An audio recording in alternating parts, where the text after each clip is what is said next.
रूसी सेना ने एक के बाद एक दागे 70 गोले। रूसी हमले के बाद निकोपोल शहर में छाया अंधेरा। रूसी हमले में घरों और दुकानों को भी भारी नुकसान, एक के बाद एक 70 गोले।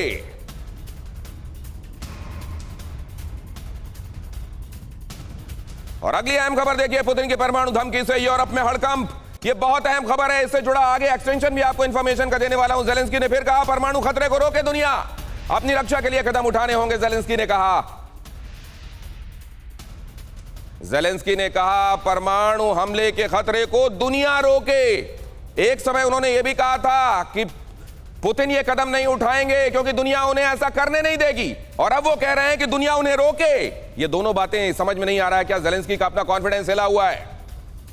लेकिन अब जरा फिर से घूम फिर कर, क्योंकि ज़ैपोरिज़िया का खतरा आसन्न है, इंपेंडिंग है, सामने है, इसलिए समझिए कि ये क्या करने वाला है। ज़ैपोरिज़िया, उसका इंपॉर्टेंस, उसका सिग्निफिकेंस इस लिहाज से क्योंकि वो सिर्फ यूक्रेन में इलेक्ट्रिसिटी सप्लाई का सोर्स नहीं है, वो यूरोप तक में बिजली भेजता है। यूरोप का सबसे बड़ा परमाणु ऊर्जा पैदा करने वाला वहां का यह संयंत्र जरा देखिए। यूरोप का सबसे बड़ा परमाणु प्लांट, अमेरिका और यूरोप को सीधी चुनौती कि असल में तो अगर हम चाहेंगे तो एनर्जी के हिसाब से जब चाहेंगे तुमको स्ट्रैंगुलेट कर देंगे। और जरा देखिए यूरोप को एनर्जी सप्लाई, ये जो एनर्जी सप्लाई है इसको असल में बाधित किए जाने की कभी भी, और जानते हैं आप रिएक्टर्स यहां सिर्फ कूल किए जाने के लिए बिजली उनको चाहिए, लेकिन ये अपनी क्षमता के हिसाब से कम पर लगभग 20% पर काम कर रहा है। ज़ैपोरिज़िया का ये परमाणु संयंत्र 40 लाख घरों को तो अकेले ये यूक्रेन में रोशन करता है, वहां पर बिजली पहुंचाता है। और ऐसे में जबकि अब वहां ठंड का ऑनसेट हो गया, ठंड वहां शुरू हो गई है, तब ऐसे में जब एनर्जी की जरूरत है घरों को गर्म रखने के लिए, वहां क्या हाल हो रहा होगा आप समझ सकते हैं। यूरोप का सबसे बड़ा परमाणु संयंत्र अमेरिका और यूरोप को यह सीधी चुनौती है। यूरोप को energy supply, Germany, France, Britain जैसे देशों पर सीधा सीधा दबाव, जहां पर वैसे भी आप जानते हैं लोगों के प्रदर्शन होने लगे हैं, लोग पेड़ काट काट कर अपने घरों को गर्म कर रहे हैं।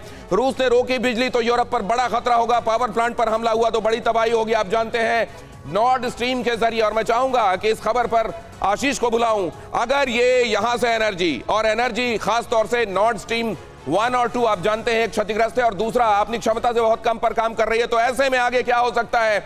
लेकिन उससे पहले जरा ये आपको समझा दूं कि क्या एनर्जी को वाकई वेपनाइज करने के संदर्भ में जो आरोप पुतिन पर लग रहे हैं उसको ये खबरें सब्सटेंशिएट करती हैं। बहुत जल्दी से आशीष। बिल्कुल, न केवल गैस सप्लाई को लेकर बल्कि एनर्जी, न्यूक्लियर एनर्जी के सप्लाई को लेकर भी वेपनाइज करते हुए दिख रहे हैं। और इसीलिए आपको टारगेटेड अटैक ज़ैपोरिज़िया पर आपको दिखाई देगा रशियन फोर्सेस की तरफ से।